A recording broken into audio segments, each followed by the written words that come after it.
আসসালামু আলাইকুম। সবাই কেমন আছেন? আলহামদুলিল্লাহ ভালো আছি। আমি এই শুকনা আমটি আচারটি এখানে বাগার দিব তেলে, সরষের তেল দিয়ে। সরষের তেলটা নিয়ে নিই, সরষের তেলটা বসাই দিচ্ছি কড়াইতে। আমি পরিমাণ মতো রসুন দিয়ে দিলাম।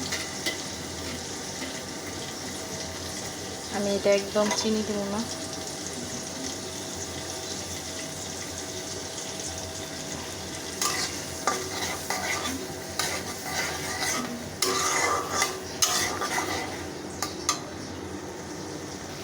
আমি তেলে আচারটা দিয়ে দেবো। তেলটা অনেকক্ষণ ধরে গরম হয়ে গেছে।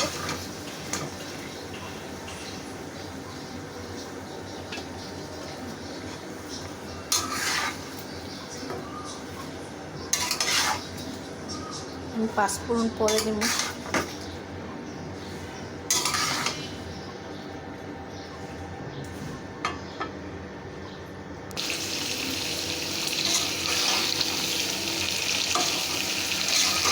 আচারটা একদম গরম হয়ে গেছে।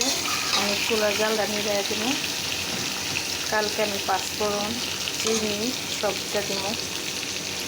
ভিডিওটা এই পর্যন্তই। আল্লাহ হাফেজ।